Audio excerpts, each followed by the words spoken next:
I'm David, and I'm not alone. Back with the God who's on the throne, bringing the heat back with a slingshot and these stones. I got no time for this nonsense, about to knock you unconscious. Already heard the prophecy, and one day I'll be king. Hello and welcome back to Teaching Through the Bible, as we finally really get started in the book of Samuel. Now, we just talked about kind of an overview of Samuel. We have our outline, very general: Samuel, Saul, David, and the theme, God's coming king. This is preparing the way for this king that will come and save his people from the Philistines and bring an era of just awesomeness for God's people, just the pinnacle of Israel's existence that they will continue to look back upon in the future and say, we want it to be like that. But even then, it's not going to be perfect. We'll see that. We'll see that throughout this and later on as well. But we start today in the first few chapters of 1 Samuel, and we want to calibrate where we are exactly chronologically, because the judges weren't all chronological. Some of them may have been going on at the same time. The very end of Judges, as far as the book goes, was actually an earlier couple of stories chronologically. And so here, when we start the book of Samuel, it's important to realize this is actually pretty much going on at the same time as Judges, not afterwards. So this is either during or shortly after the time of Jephthah.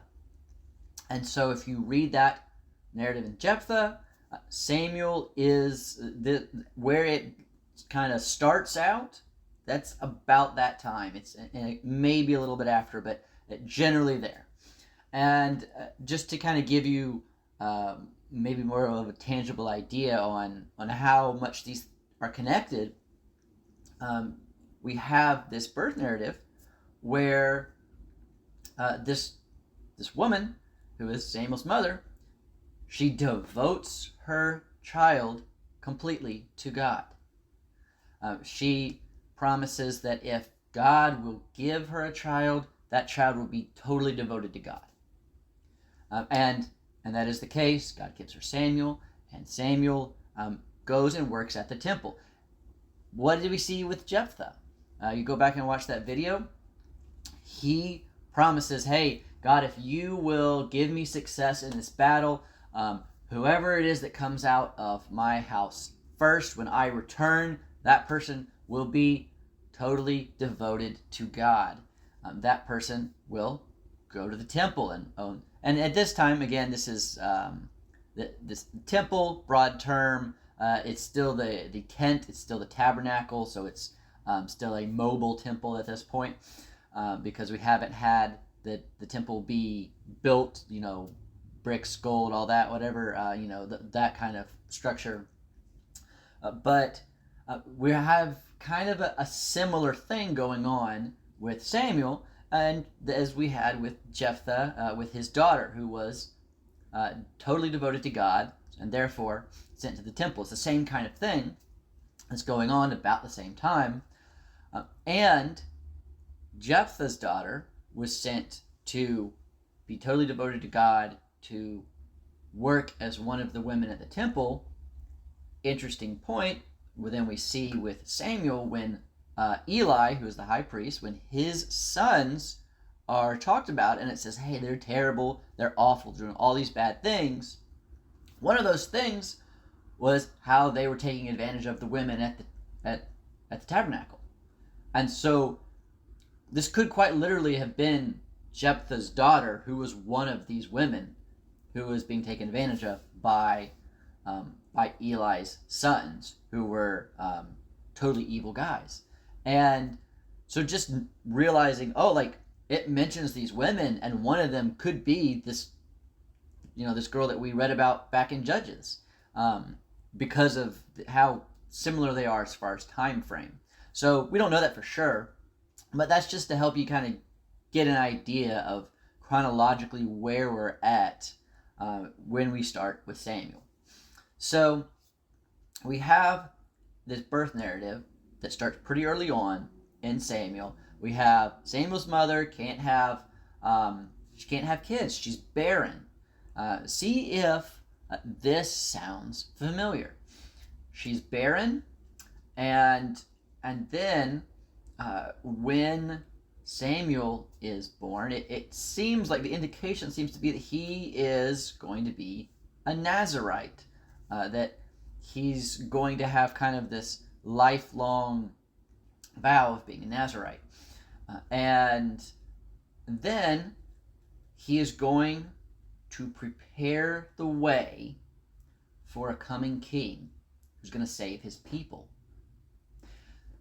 And also, when this happens, when we see in chapter 2 that you could call it's labeled Hannah's prayer in my English Bible, but you could call this a prophecy. This is someone speaking God's word. That it's kind of like almost like a psalm, right? And so you have something similar going on elsewhere in the Bible, and on top of all that, we see that Samuel becomes functionally a priest. He's in that realm. Well, if you fast forward to the New Testament, you'll see another set of circumstances that's the same pattern. Because Elizabeth, in the Gospels, she was barren. And her son, John the Baptizer, who is eventually born after this great time of barrenness, he's born miraculously, and he seems to be a Nazarite. Same kind of thing. And he's the one who prepares the way for a coming king who is going to save his people, not just from the Philistines, but from sin.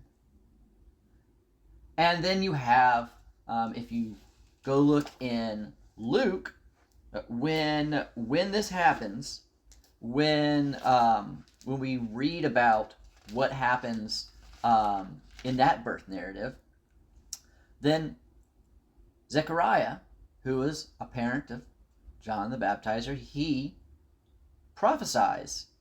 He, in Luke chapter 1, starting in verse 68 to the end of the chapter, and we see his prophecy.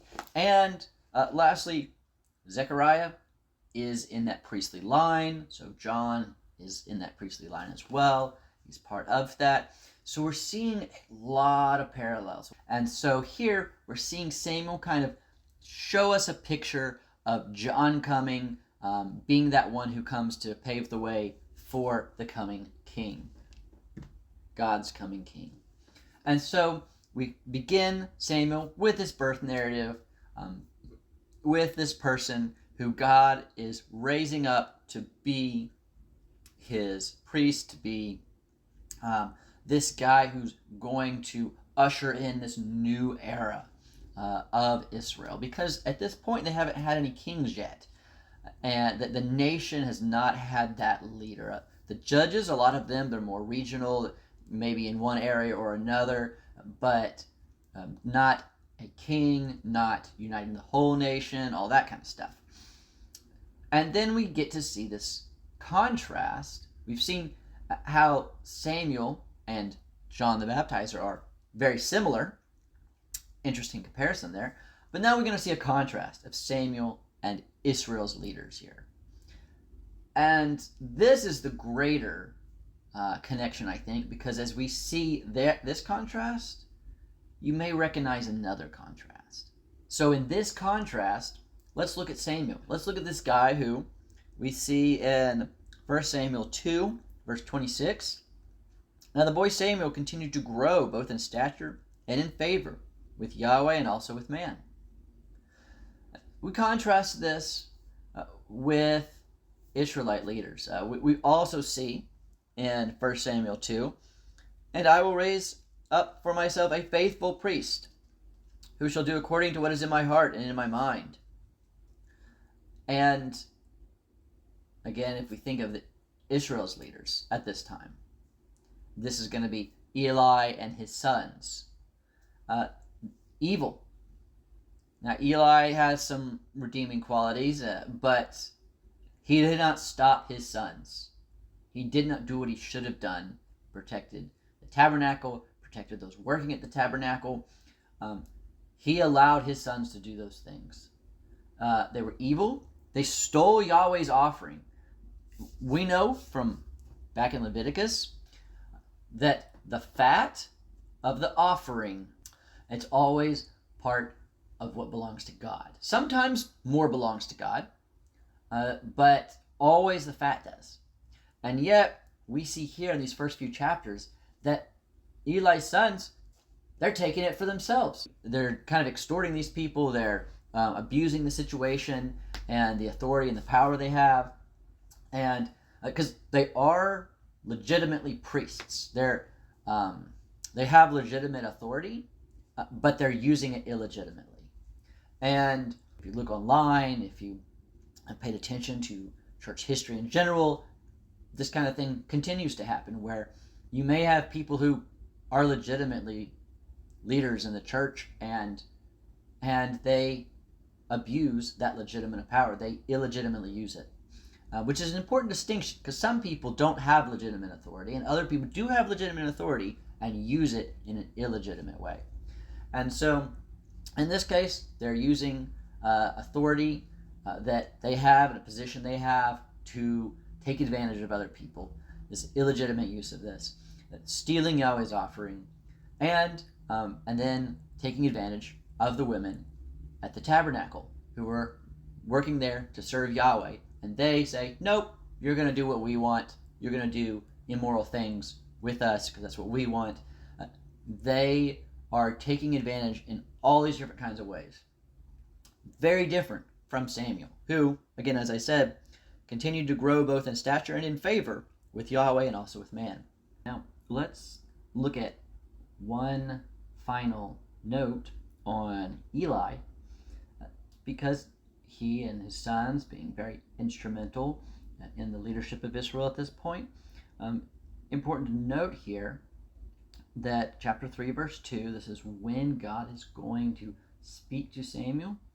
What does it say? At that time, Eli, whose eyesight had begun to grow dim so that he could not see, was lying down in his own place.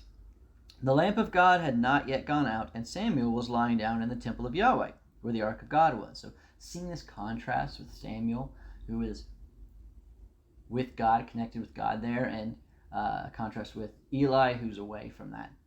But even Eli, notice it says his eyesight had begun to grow dim, right? So he's not quite blind yet. He can't see well.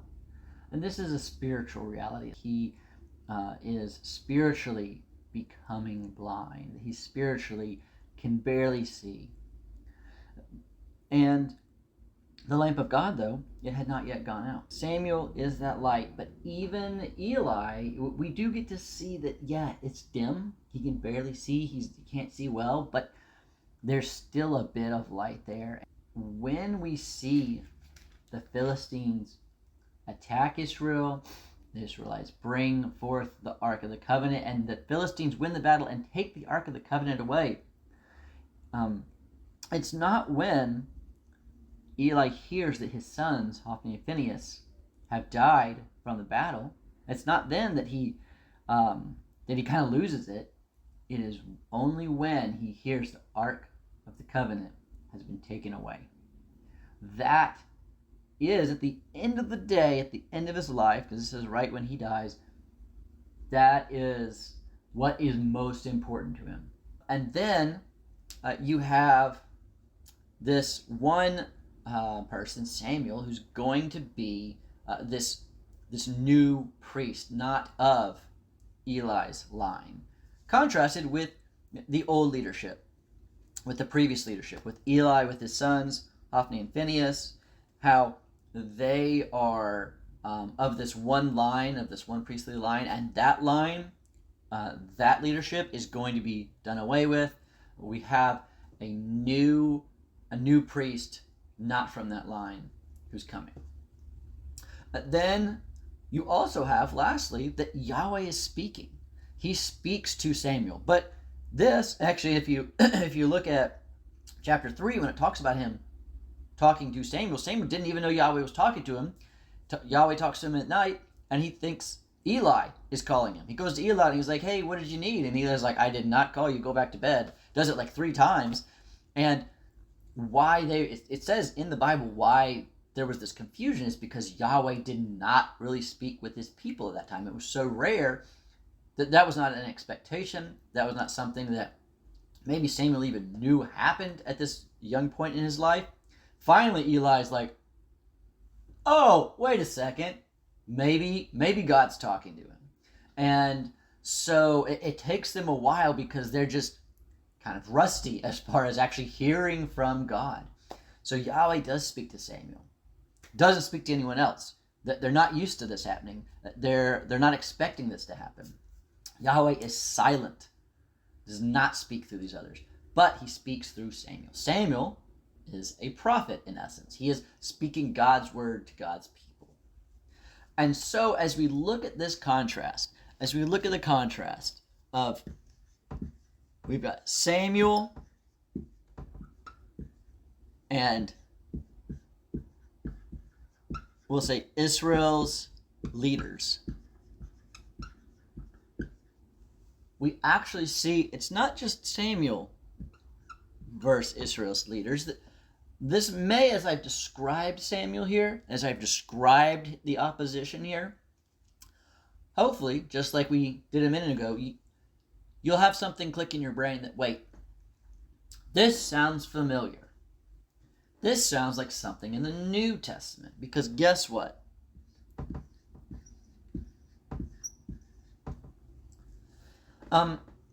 In fact, if we flip to Luke, in Luke chapter 2, verse 52, we will read something almost identical to what we just read in 1 Samuel 2:26. So in Luke chapter 2, verse 52, it says,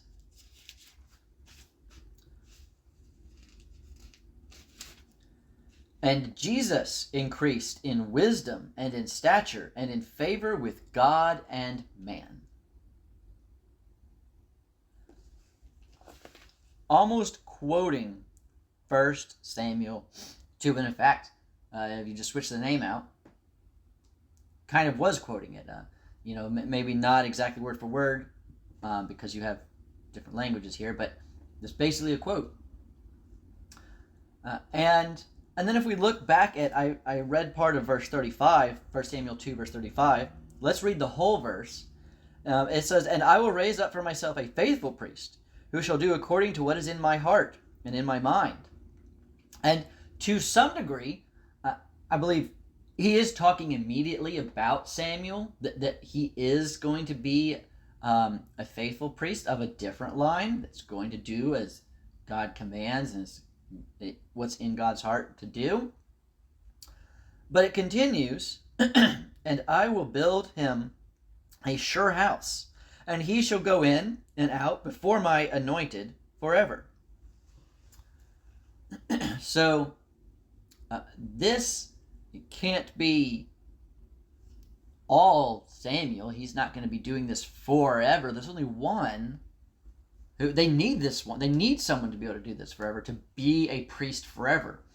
But the priest that's going to be able to do this forever is not Samuel. The priest, even though Samuel is this one from a new line who's replacing the old leadership, replacing that old line, and Jesus is one who's not from the line of Levi, but from the order of Melchizedek, as the New Testament describes it, and as the Psalms, I believe, also does describe in the Old Testament, pointing forward to that. Jesus is that new priest, and he can do it forever. He can be this priest forever, who will always intervene for us and intercede for us on our behalf. And so God here is kind of giving us a glimpse into what's coming, not just in the next few chapters with Samuel, who's going to a degree, do this, but also giving us a glimpse into what's coming much later in the New Testament, over 1,000 years later with Jesus. Thank you for watching that video. I hope that it helped you learn a little bit more about the Bible today. And if you'd like to continue to learn more about the Bible, then we have plenty of other videos on the channel. And if this has been helpful for you, then you can always let me know by subscribing to the channel. And hopefully I'll be able to continue to help you learn even more about God's Word. Thanks.